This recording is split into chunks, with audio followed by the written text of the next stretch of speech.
Welcome to the Fabulous 413. I'm Khalees Smith. And I'm Monty Belmonte. Later in the show, a new children's book by Larry Spotted-Crow Mann, The Adventures of Kehteau, and how this story of a young boy on the coast engaging with nature can teach volumes about nature, community, culture, and more. And word nerd Emily Brewster, senior editor from Merriam-Webster, answers a listener question from Mike in Holyoke about ER versus more. And we fall down a rabbit hole in order to make our adjectives specificer. Or more specific, if you will. Maybe. But our first guest has a whole trailer to introduce her. There's always more to the story. I'm one of the just over 2% of physicians in the U.S. who are Black women. I had never met a Black woman who was a doctor. Actually, I'm the only Black physician in the hospital at this time. That statistic hasn't really changed much in the last few decades. People study disparities, but what about interrogating them? What about changing them? What about disrupting them? Faces of Medicine is a documentary project directed by Dr. Khama Ennis, celebrating the paths of some of the Black women who represent only 2.8% of physicians in the United States. These stories tell the paths of some of these amazing people who are taking care of all of us. The documentary shares their journeys, successes, and struggles while reflecting on the allies and challengers who got them where they are. Faces of Medicine will present 3 Valley screenings during Black History Month, starting February 1st at Bombyx in Florence, at the Lava Center in Greenfield on February 16th, and at Holyoke Media on February 29th. The screenings will feature Amherst resident physician and director of the documentary, Dr. Khama Ennis. Dr. Ennis spent 20 years as an emergency physician, including 5 years as the chief and medical director of the Cooley Dickinson Hospital Emergency Department. She has since shifted her focus towards health equity and integrative health. I can say words. She developed Faces of Medicine to demonstrate the need for diverse representation in medicine, starting with increasing the numbers of Black female physicians. She joins us now, finally. Oh, man. Thank you so much for having me. I'm losing it here. This is great. No. We're glad to make a doctor nervous in our lobby waiting for us. I see your Schadenfreude. I see the light in your eyes. And I raise you one. Yes. Thank you for joining us, though. This is great. Yeah. And we've seen the trailer, and we've also got to see a little bit behind the scenes into your creative process behind this project. Which is cool. I found out about this. You are a part of another workshop with PRX, and another previous guest of the show, Erica Slocum, mentioned this project to me, and I was like, oh, yeah, no, we absolutely need to talk to her about this, because this is a very interesting and definitely not paid attention to section of just the industry in general, the medical industry in general, I feel like. And looking back on it, my mom's a nurse and has been for most of my life, and worked in urban areas or in clinics. And I remember seeing Black male doctors. But when you mentioned this, I'm like, oh, yeah, that's right. No, all the nurses were women, were Black women and brown women. But the doctors were almost entirely male, and when they were female, they were definitely white. So it's wonderful to be shining a light on this. How did you come to want to do it in film? So thank you for having me. And I think what it came down to was when I was looking to make a career shift and recognized that at that time at Cooley Dickinson, I was one of only 2 Black female physicians. And it's different now, but that's how it was for most of the time that I spent there. And knowing that I was leaving, and that would leave this massive gap in terms of who people could potentially see. And the teams there are amazing. I love them. But I want them to be able to see people who look like everybody that's represented in our community. And so I wanted to share stories. I started out with wanting to share my own story, and then thought, the way to really bring people into the space is to show them lots of different stories. So stories of people who have experienced homelessness, who are immigrants, who have 200 years of ancestry in the Deep South, all kinds of different stories. And, to put it into a documentary to just really reach people more emotionally, I thought would be an insane but really wonderful project. I'm curious about what your relationship is to Black female doctors or Black doctors in general before you became a doctor. Was there somebody in your life that you encountered that inspired you to become a doctor in the same way that you kind of want Faces of Medicine to do this going forward? Absolutely not. No, I don't know what it was. I think I woke up one day in like second or third grade, and at some point I'd been categorized as a smart kid, and I decided that, smart kids could be doctors or lawyers. And being a doctor seemed more interesting to me at the time, and I just stuck with it, just the way that a second grader gets a really stubborn hold on an idea, and that was it. I wasn't a sick kid. I didn't have, ill relatives. I just stuck with that, and nobody told me not to. So I was pretty lucky in that regard of not having people actively dissuade me from that, especially my family, because there were no doctors in my family. There are a couple now, but there were none at the time at all. Was there any black doctors at all that you encountered before you went into medical school? I didn't meet a black doctor until I was starting my 4th year of medical school. Wow. That was the very first time. And I don't think, until that moment I hadn't really recognized it, because the default, for myself and for most of us in this culture, the default image of a physician does not look like me. And so that's part of what I really want to shift in that, is to sort of expand our imaginations, both for people who look like me and people who don't, of what their doctor might look like. We're speaking with Dr. Khama Ennis, who's behind Faces of Medicine, this documentary that will present its first episode 3 times in the Valley in February. The first at Bombix, which our engineer Betsy is reminding us to say is an underwriter, at the Lava Center in Greenfield on February 16th, and at Holyoke Media the last day of February, which is a leap year this year. It's going to be March 1st. Oh, it moved to March 1st? Yes. Okay, I'll correct it in our script. Sorry, that's my fault. There we go. It's totally fine. all of the everything says that it's the different. February 29th is fake, March 1st, so it all Time works is relative. out perfect. Except for deadlines, those are very real. The doctors in this documentary and series of them, are they all from Massachusetts or like northeastern U.S.? So this first episode is all Massachusetts-based physicians, including the very first black woman to ever earn an MD in the U.S., which was back in 1864. But the rest of the series is going to really bring in other geographical areas. And so we've got Alabama, which I had never been to before this project. We've got California.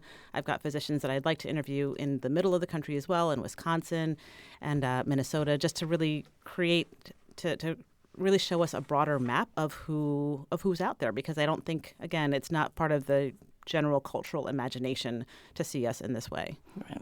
I know one of the doctors that's featured in it comes from your alma mater of Cooley Dickinson Hospital and is now the head of Cooley Dickinson Hospital as the CEO and the president, Dr. Lynette Watkins, who is a black female doctor. Tell us about that part of the documentary and connecting with Dr. Watkins. So that was really fun.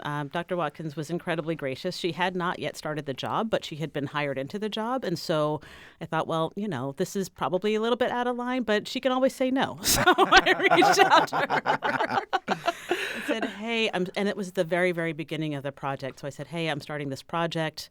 I'm interviewing black female physicians, and I would love to share your story as part of that. And she didn't hesitate. She, opened herself up immediately to spend some time, share her story, and was just gracious with that, which was wonderful. So I've gotten to know her better since then, but she just sort of jumped right in, which was wonderful.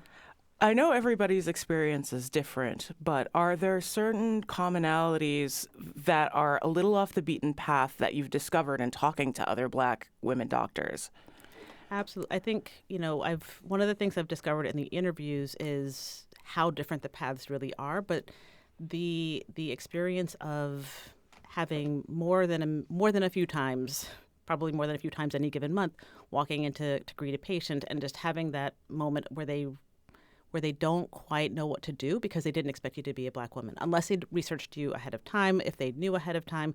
But most folks have had some pretty challenging encounters, not necessarily with people being mean or cruel, though sometimes they are, but mostly just having to get over that hump to start the clinical encounter so that you can just really work with the person in front of you, and just having to adjust around that is something that I think we've all experienced. I'm imagining that the reverse might also be true, though, if you have a black patient, or especially a black female patient, where they might be delighted and thrilled, especially if they didn't know before. Has that happened? Absolutely. Those are super special moments, because most folks, especially in New England, haven't had that opportunity. Just the demographics of New England are different. And some of us are still looking, right? Actively. Have you met Dr. Khama Ennis? not practicing in the area I need to pick up a doctor on. But like, I actually had this conversation with a friend of mine who's come here and is Black and was asking me for advice about who to like get as a PCP. And I'm like, lady, if you find out anybody, please share, because I don't know. And I know when I was looking for my PCP, I was specifically looking for a woman of color for this exact reason. Yeah. Have you ever had a Black or a Black female doctor in your entire time going to the doctor, Cleese? I mean, in my whole life? Yeah. Yes. Uh-huh. But like Black female, no. Mm-hmm. Black, yes. But like it was ages ago, and it was definitely like here it was like me being very young. Other than that, it was like when my family moved to Maryland is when it happened. Uh-huh. Yeah. And imagining the demographics, as you were mentioning, different in Maryland perhaps than they are little bit in Massachusetts. A little bit. A couple more chocolate chips in the cookies. That's all. We're speaking with Dr. Khama Ennis, who is behind the new documentary Faces of Medicine, which will be screened 3 times in the Valley in the near future, the first being February 1st at Bombyx Center for Arts and Equity in Florence, then at the Lava Center on February 13th in Greenfield, and then at Holyoke Media on March 1st. This is not the first time showing it. The first time that this got shown, this section of the documentary, because again, it's going to be a series, was shown at Amherst Cinemas a while back. Is there anything different about the way that it's going to be shown this time as opposed to when it was shown in Amherst? So it's going to be just a little bit different, but we, when we had it at Amherst Cinema, we had the screening and we had a panel discussion that we were lucky enough to have 2 of the physicians who were featured in it participate in that panel.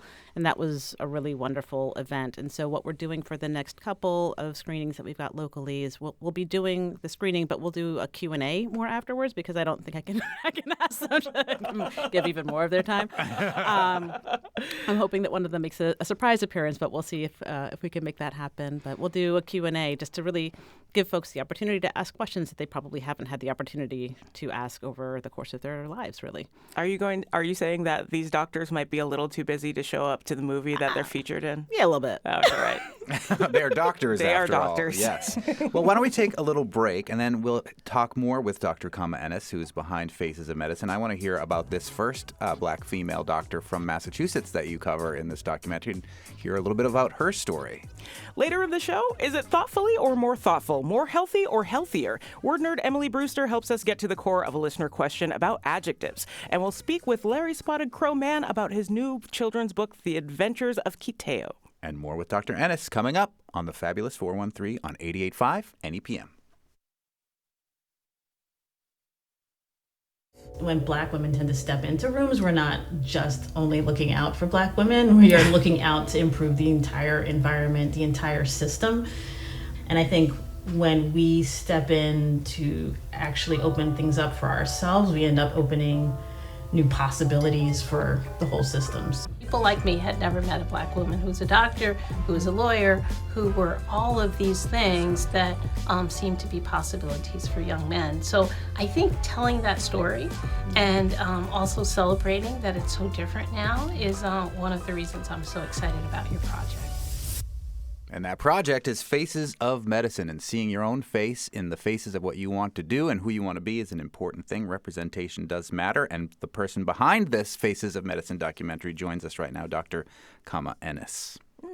There was a reference earlier in our conversation to the first Black female doctor ever to receive an MD being from Massachusetts in 1864. Did I get that right? So partially. So she was from Delaware and grew up in the Philadelphia area, but then came to work in Boston as a nurse. Uh-huh. And some of the physicians that she worked with and for saw this potential in her. And so they encouraged her and probably helped facilitate it. I can't imagine it was easy to start medical school in 1860 at the New England Female Medical College, which has eventually become Boston Medical Center. And so she graduated in 1864.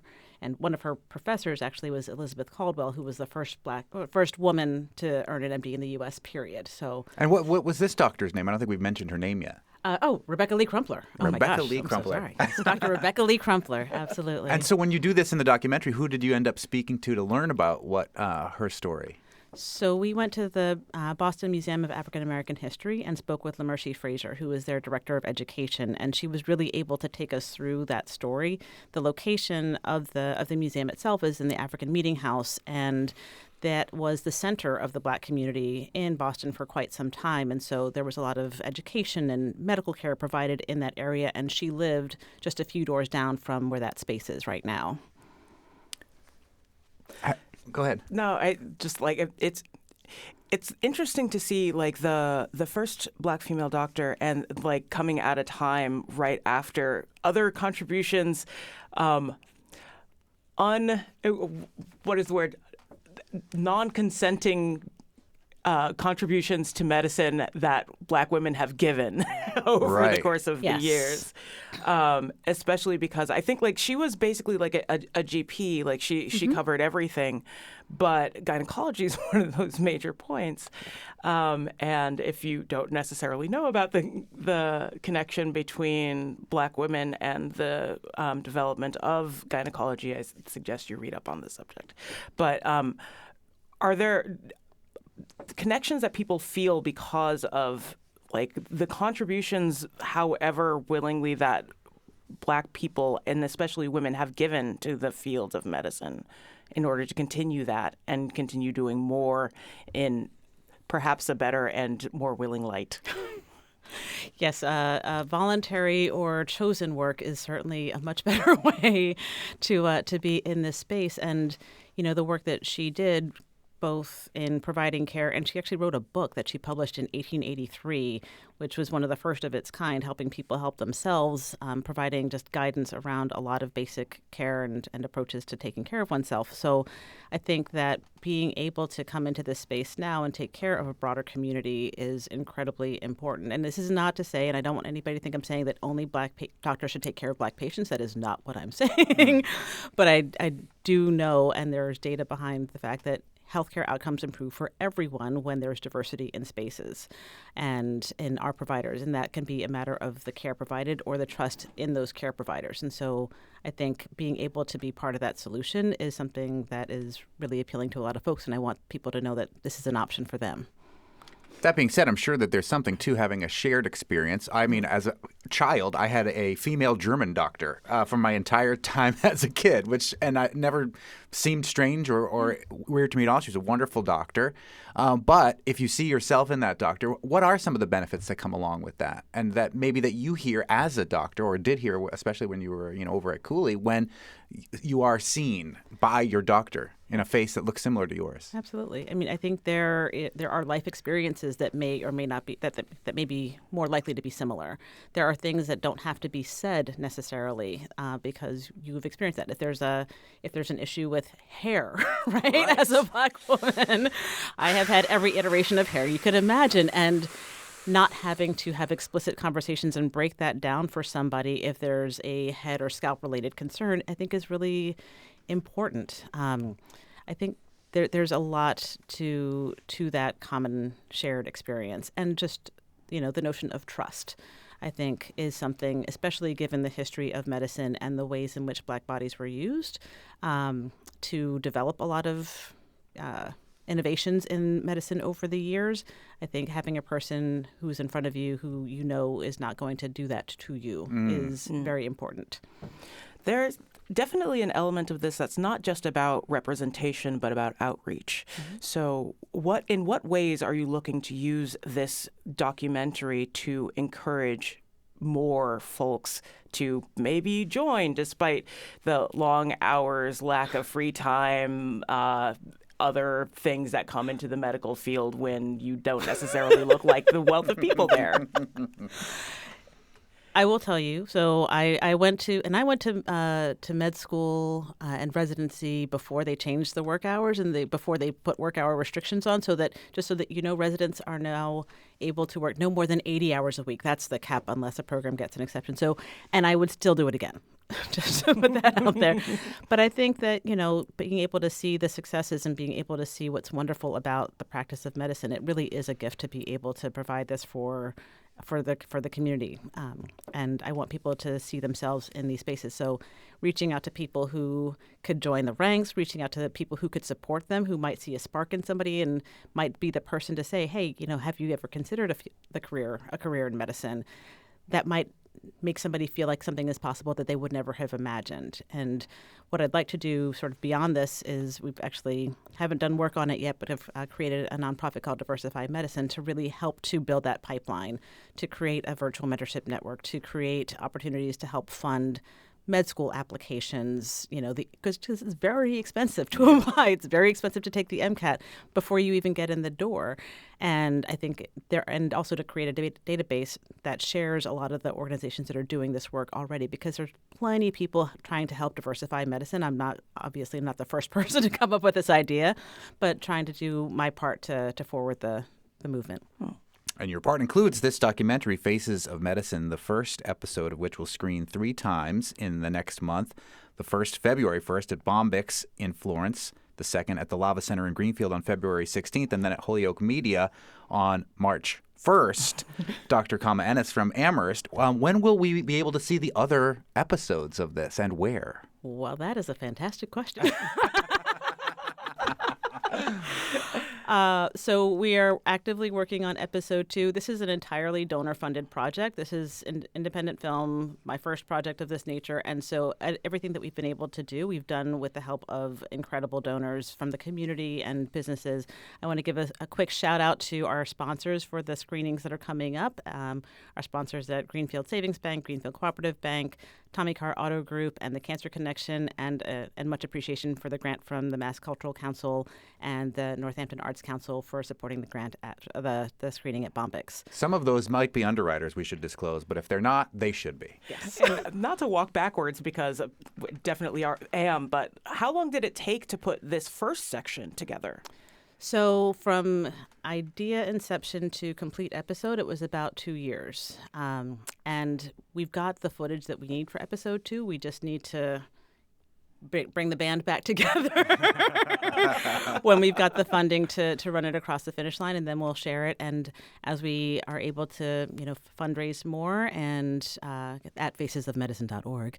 I love all this shameless plugging. I love it. Then we'll bring the other stories to you, because it really is an incredible. It's incredible the way that people are sharing their stories with really honesty that I wouldn't have imagined, and courage that I wouldn't have imagined. And I think it is really an opportunity to move people's minds, and I'm excited for it. And you're like a little bit of insider baseball. You might be shifting this, or at least like paralleling this with a bit of a podcast, perhaps? Yes. That's the goal. So with any of these episodes, we're only able to share just, maybe 5 or 10 minutes of any individual story. And these interviews are an hour and a half long, and there's so much more to them.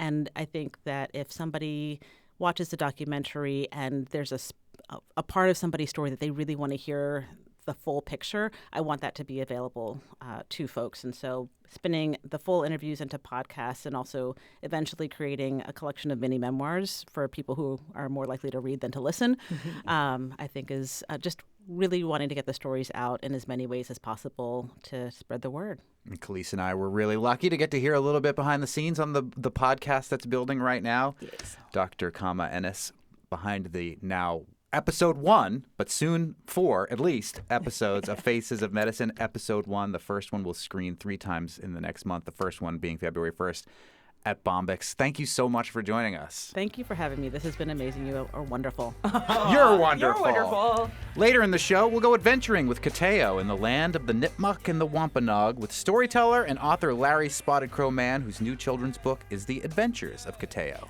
Up next, word nerd Emily Brewster answers Mike from Holyoke's question about the use of poorer versus more poor. And we'll be all the richer for it. You're listening to the Fabulous 413 on 88.5 NEPM.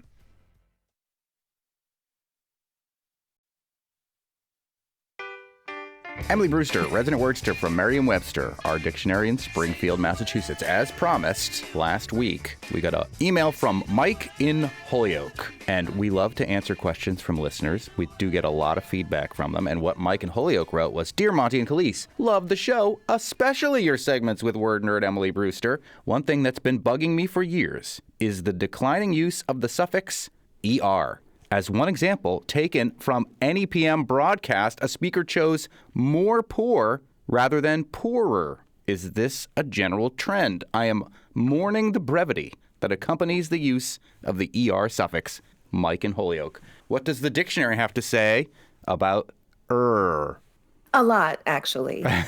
There's a lot to say about adjectives and about how we treat them, and adverbs. What we're really dealing with here is the idea of gradability and how we decide to enact the different forms of a gradable adjective or adverb.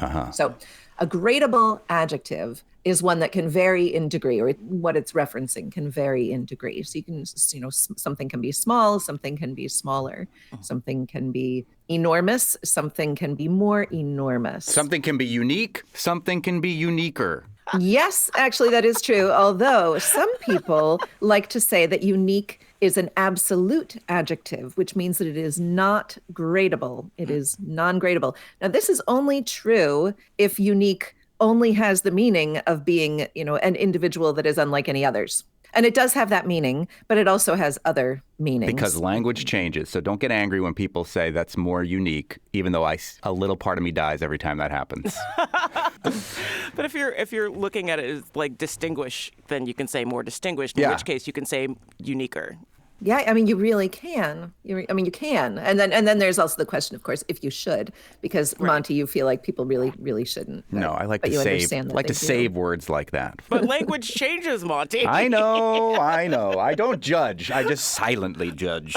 I do like to think about what words are truly not gradable, because it's actually a pretty small set of words. Unique, arguably, I think it's not really. But the word ultimate, is that gradable? Can you have something that is more ultimate than another? I don't think so. It's the ultimist. Well, right. Well, whether you can do it linguistically and whether you can do it semantically, those are different questions. That sounds like a really bad wrestling name. I'm the ultimist warrior. I come to bring the warriors together as one. I'm Macho Man Randy Savage. I mean, that you could do. I guess so, yeah. Yes. Yeah. But no one was more macho than Randy Savage. Oh, yeah. Yeah, the Macho Man. And you wouldn't say machoer. Back to Mike and Holyoke's question here. There are times to use the ER and there are times to say more macho. And in a minute, we're going to get to the various rules, because they're not rules, really. There is a set of data points that tell us how these words are typically formed. Mm-hmm. And macho, according to these rules, really should be machoer. Oh, okay. Uh-huh. You made a lot of promises to the Macho Man, didn't you? Promises that you didn't keep. But just to talk about the words that aren't gradable, that you can't do this with, or ultimate, penultimate means second to last. It doesn't mean the most ultimate. Penultimate warrior is a terrible wrestler. That is an awesome wrestler. He's a pretty good wrestler, actually, when you really think about it. He's really good. Yeah, really, he's almost winning every yeah. time. You are nothing but a normal. Yeah. He's a mini boss. He might not beat Rowdy or Roddy Piper. No. I have come here to chew bubblegum and kick ass. And I'm all out of bubblegum. Anyway. Are these real people? Yes. Well, the source adjectives make them real people. The other ones are, I guess, people who have taken up the mantle. Sadly, they all were real people. They're not anymore. Yeah, not any of. Yeah. What, did Ultimate Warrior pass away? Uh-huh. Oh. Anyway, we've really gone down the rabbit hole of what used to be called WWF. Yeah, there's no reason either of us should have any of this information. No. That helps me, because I have none of it. Continue, and we promise not to hit you from behind with a metal chair, again, with more wrestling references. So I am wondering if you two can think of some words, or a word that is not gradable, that you can't say, more or less about it. Do they all have to deal with ends of things? Because I was thinking ultimate, penultimate, maybe perhaps like something involving firsts. Do they all have to deal with endpoints? No, but you're right that is a commonality. Think of a word like electronic. Okay. Right? You can't have something that's more electronic or less electronic. Well, you could. Could you? If you're making an album and you're going to do the dance remix, you're going to make it more electronic. Touch me. But you make it more electric. No, electronic. You're going to put in electronics. But you're putting in more electronics as a noun. The last you could make it sound electronic. more electronic. I think so then it's an adjective, right? What about infinite? Can't be infiniter, right? Or the infinitist. But can it be more infinite? Can it be very infinite? I don't think so, right? Doesn't infinite imply that it goes forever? There's no more than forever, although I used to be like, well, I'm always infinity plus one when I was trying to outdo my sister or somebody like that. Infinity plus one is a usable thing in equations. Oh. So technically, yes. So then it could be more infinite. Yeah. Had to bring math into it. Sorry. My favorite non-gradable adjectives are exactly the ones that you pinpointed, Khalees. All of the numbers, first, second, third, millionth, right? You can't have something that is more first than another. I guess the you're first one in a series. It has that, it occupies that place. So in truth, while I say that the class of non-gradable adjectives is quite small, it's actually infinite. But is it infinitor? I don't think so. No. What about Mike's question here about the declining use of the suffix er as, more poor as his example, as opposed to poorer? Is that a trend that you're witnessing? I looked into it with the best tool that I have for this kind of question, which is Google Ngrams. It's a way of seeing the trends in word use in Google Books. So in books that have been scanned by Google. And because that set of books is, they don't provide a list of all the books that they have scanned, not that I can find anyway. And it's it's a problematic source for data. So take it with a gigantic grain of anything. But according to what I saw in Google Ngrams, this is a way of looking at the granular data in Google Books, more and most poor, more poor, most poor were used more. They were used a lot, actually, in the 18th century. Then they started to decline over the course of the 19th century, started to climb again for the second half of the 20th century. And now it's trending down again. And the use of more poor, most poor in books that Google has scanned is about even with the 1850 use. Huh.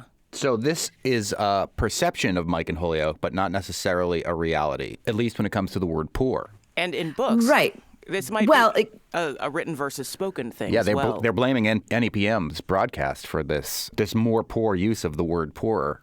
Right.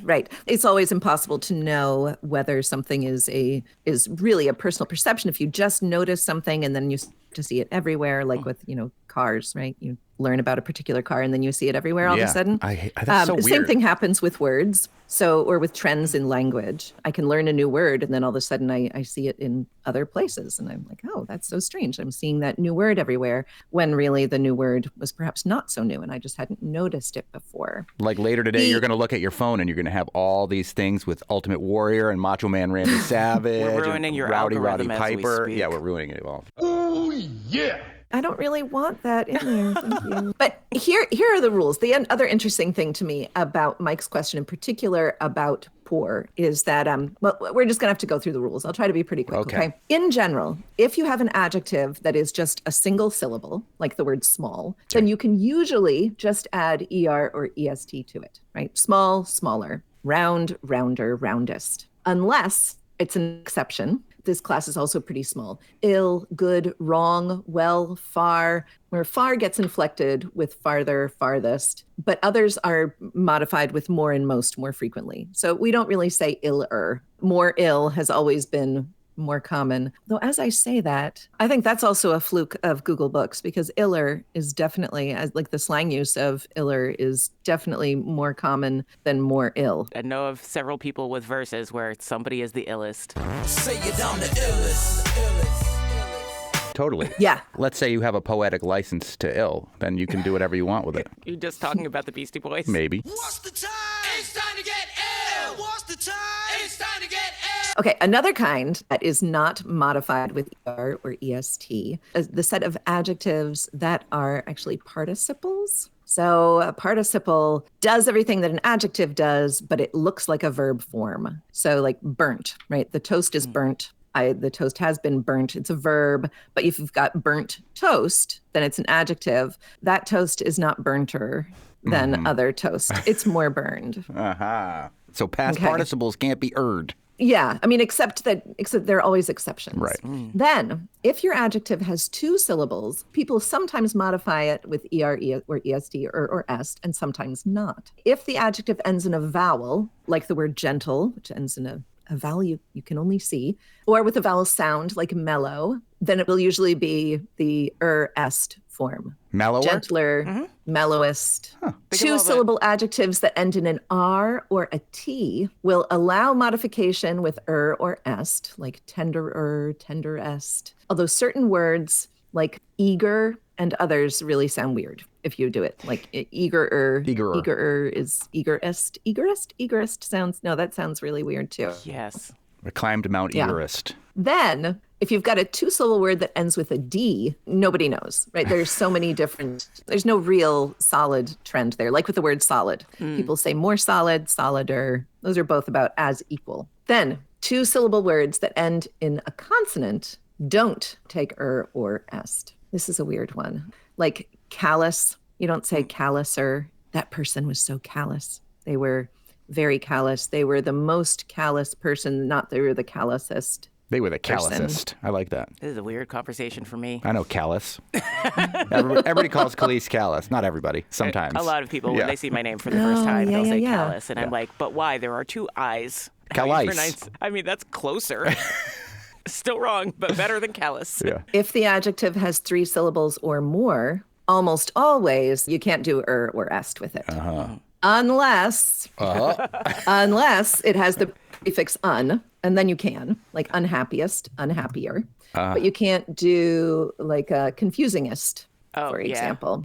There is no one right answer, and that is what we've learned here. There are some trends, there are some guidelines, and Mike and Holyoke, I appreciate the astute listening that you've done to the NEPM broadcasts.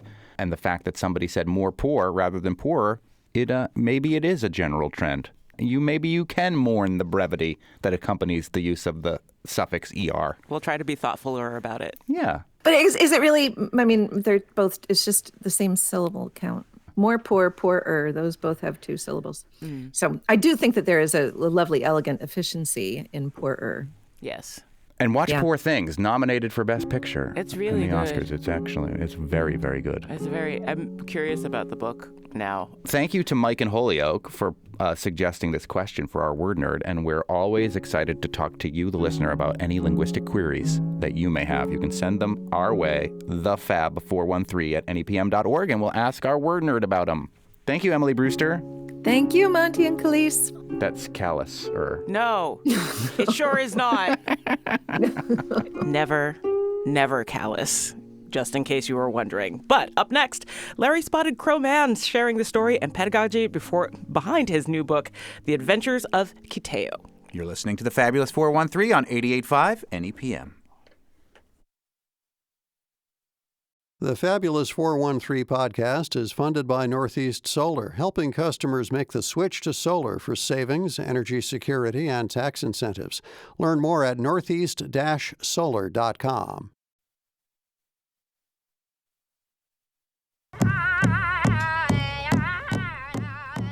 Welcome back to the Fabulous 413. I'm Monty Belmonte. And I'm Khalees Smith. Larry Spotted-Crow Mann is a citizen of the Nipmuc tribe of Massachusetts. He's an award-winning writer, poet, cultural educator, traditional storyteller, tribal drummer and dancer, and motivational speaker involving youth sobriety, cultural and environmental awareness. Larry's also a former board member of the Nipmuc Cultural Preservation Society, which is an organization set up to promote the cultural, social, and spiritual needs of Nipmuc people, as well as acting as an educational resource of Native American studies. Mann also serves as a review committee member at the Native American Poets Project at the Peabody Museum of Archaeology and Ethnology. Mann is co-director of the Kehteau Cultural Center and founder of the Native Youth Empowerment Foundation. And he can add to those accolades, children's book author. His new book is called The Adventures of Kehteau. Welcome back to the show, Larry. Thank you so much for having me, and thank you for that little surprise of that music from the Quabbin Lake Singers. It was really, that was a treat to hear that. That recording goes back, I think, at least 17, 18 years. Because you have your kids were little in that. Yes. The Quabbin Lake Singers are you and your children, right? Yes, the Quabbin Lake Singers are me and my children, which are now almost in their 30s. So that was, thank you for sharing that. That's the beauty of the internet. That's stuff. So you are one of the founders of Kehteau. Yes. And your character's name is Kehteau. Introduce us to Kehteau and the maybe etymological similarity between those two words. Absolutely. So the Cultural Center, Kehteau, that's a word, a Algonquin Nipmuc word meaning a place to plant and grow. And the word Kehteau is a very different word. That means it has a few meanings. It could mean infinity, or it also means those who have always been here. And it also happens to be the name of my little son, not the big ones. I have another one now. So I love kids so much, I made another one. So he's don't encourage me. Yeah. He's trying to do that. So, yeah. Okay. Yeah. Lots of energy. Yeah. So yeah, he's now 4 years old. And so when I was developing this book, I wanted to again. Kids come in handy for art, as I said before. So that he's the vision behind this character here. That's him there in the illustration. It's a beautiful book. And again, because I have a children's book out too, and I promised I was going to ask this, how did you connect with your illustrator for these really unique drawings in the book? So the illustrators are, and I was going to give a shout out to him, that's Robert Peters Sr. and Robert Peters Jr. They are members of the Mashpee Wampanoag tribe, and we've been part of our community for all our lives. So they're our relatives, and these are folks I've knew. And also Robert Peters, we connected on my other book, Drumming and Dreaming. He did the cover art for that. Robert Peters Jr., he's an absolutely amazing artist, much like his dad. And so when I began this project, I knew I had to call them. And as I was saying in the acknowledgments there, Robert Jr., he has a way of envisioning my words into picture. You know, he brings the tapestry alive of what I'm thinking and saying, and so I knew he was the go-to person. And Kehteau, in your book, visits the land, is from the land of the Nipmuc here, and then visits the land of the Wampanoag on the coast around Cape Cod. And tell us a little bit about what he's discovering here and there. Yeah, so the premise of the book is it's early education, it's curriculum-based, culture-based, along the social development spectrum. And so we wanted to do all that through the Indigenous lens of storytelling. And so, as we said, this is a Native Explorer series, so Kehteau is going to travel throughout Native country, as we call it, Indian country. And so his first stop was Wampanoag land. And through his journey, he's meeting other folks, he's learning, he's exploring, he's solving problems, again, along that social-emotional. And we see him kind of like exploring and learning and sharing. And this is a great introduction for our early education and early readers to not only normalize, but see Native folks and learn about culture. And as you were mentioning earlier, they're learning some Nipmuc words. Yeah. And I knew it was important to put the glossary and pronunciation in there. So it's really a fun book. It is. There's lesson plans in the back, too, which I always think is a great addition when there's a lot of things to learn and a lot of processing going on. Was that always part of the plan, to include things to help people teach with this book? Absolutely, and I'm glad you brought that up. So my other three books, they're all, I had losing that. What's Stories and Poems, which is a middle school book, and then I have the young adult and the adult books that I've written. And this is my really first diving deep into the early education. So my partner, Reina Untanez, was a great help in that aspect of developing these questions in the back to help educators and teachers along to kind of intersect this story with the educational component. And so, I just want to give a shout out to the team, and she was really instrumental in that piece of it and bringing that alive. And my good friend Brian Shenevert, who was helped in some of the components. And of course, my other good friend, Kim Frazier, who created a very unique portion of this book. It has its own unique map. I love this. Yes. It's incredible. And that was done through geospatial analysis and hydrology. Very big word. So you can look at the map of what we call Massachusetts and see where the Nipmuc land was, where the Wampanoag land was, where the Mohican land is, and all that stuff. It's awesome. Yes.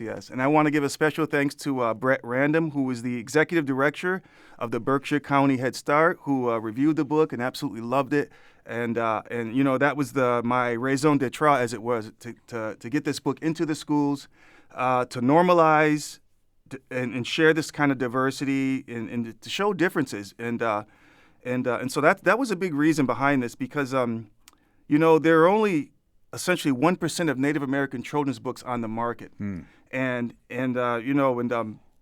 according to the American Psychological Association, kids as young as 3 and 4 begin to reason and think about race in complex ways. And so if they're not seeing children of color, if they're not seeing black and brown children in books, if they're only seeing them on the news, we see what that problem has brought us thus far. And so it's really important to get these kind of books in the school, and not just in the in the big box stores, but in the classroom curriculum. So I knew I needed to make it curriculum-based so teachers would bring it into their classroom from kindergarten, first and second, third grade. Right We're on. speaking with Larry Spotted-Crow Mann, whose new book is a children's book and curriculum with maps and glossary and more. It's The Adventures of Kehteau. You have a theme for our hero, a musical theme that you've written. Can we hear it? Yes. So being the artist that I am, and all artists do these kind of things. So as I was developing the book, to help my character Kehteau stand out, he needed to have a motto. He needed to have his own slang, his own thing, as it were. So throughout the book, you'll hear him saying, "Hi, I am Kehteau. I like to play. I like to explore. I look around, and I'm never bored." And so he'll say that a few times through the book, and that's going to be part of the whole series. And you'll know if you hear that, Kehteau's coming. Nice.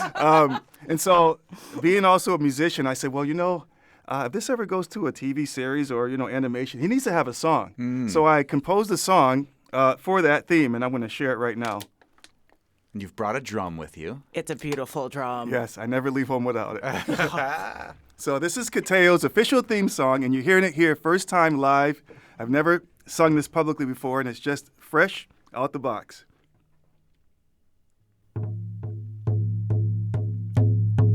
Yahweh, Yahweh, Yahweh, it's the adventures of Kehteau. He likes to play, he likes to explore, he looks around and he's never bored. Hey ya, hey ya, hey ya, oh, hey ya, oh. It's the adventures of Kehteau. He likes to play, he likes to explore, he looks around and he's never bored. Hey ya, hey ya, hey ya, oh, hey ya, oh. Everybody, Yahweh, Yahweh, Yahweh. It's the adventures of Kehteau. He likes to play, he likes to explore, he looks around and he's never bored. Hey ya, hey ya, hey ya, oh, hey ya, oh. Everybody, it's the adventures of Kehteau. He likes to play, he likes to explore, he looks around and he's never bored. Hey ya, hey ya, hey ya, oh, hey ya, hey, oh. Woo-cha! Larry Spotted-Crow Mann, the debut performance of Kehteau's anthem there from the new book, The Adventures of Kehteau. Are there elements of your Kehteau that are in that song or that you brought to this particular, to this character? Absolutely. So one of the things when Monty was jokingly saying about children, this is what I do. I have 2 small children now, and so I just watch them and just see what they do, and they kind of lead these kind of stories. That's the best way to develop a character of a children's book, is just to watch children, be around them. They may drive you crazy, but they're giving you all the material you ever need. So that's, certainly. And we keep mentioning that there's a map at the back of this book, there's lesson plans and questions you can ask, and there's also a glossary. And Kehteau is one of the words in there, the Nipmuc word for he who has been here since the beginning is what it says. But this one is going to help me settle a family dispute. Because my wife and I say this word differently. Can you say correctly how to pronounce the second word in your glossary? 1, 2, 3. Quahog. Quahog, says Larry Spotted-Crow Mann from the Nipmuc people, using this word that the Wampanoag use frequently. People from Rhode Island call it quahog. Oh, well, that's Rhode Island, They have coffee milk, right? So I do like the coffee milk. Is delicious. Coffee milk is good. The Auto Crack Company, we don't need to get into that too much. This book is really fun. Where is it available right now? So you can go to my website, whisperingbasket.com. To get copies. And also, it was important, as I mentioned, I wanted to get this in schools. So it's available through Ingram, and you'll get that big old discount if you buy it through Ingram for all the schools. So shout out to that. And a big shout out to Columbus, Ohio, who bought over 250 copies. Wow. I'm going to be going there in June to the Columbus, Ohio school systems out there. Oh, neat. To share this book with them. And also, I'll be sharing this book during a signing March 16th at the Springfield Museum. Excellent. Awesome. That's not even announced yet, so that's another surprise for our listeners of the Fabulous 413. March 16th with Larry Spotted-Crow Mann and the new book, The Adventures of Kehteau. Thank you so much, Larry. Thank you. Thank you both for having me. Oh, of course. Thursday on the Fabulous 413, we'll bring another local author, Ann Pinkerton, to the studio to speak about her memoir, Were You Close? A nuanced look at family ties, loss, and personalizing grief. And we'll dance through those feelings that we stir up with the School for Contemporary Dance and Thought, who are in the middle of collaborating with the Young at Heart Chorus on a new performance. Plus our weekly chat with U.S. Congressman Jim McGovern. Got a question for the Congressman? Email us, thefab413@nepm.org. I think he has a lot to say about the primaries, probably. I'm sure he does. I mean, we do too. Yeah. I'm Monty Belmonte. I'm Clee Smith. We'll see you tomorrow on the Fabulous 413.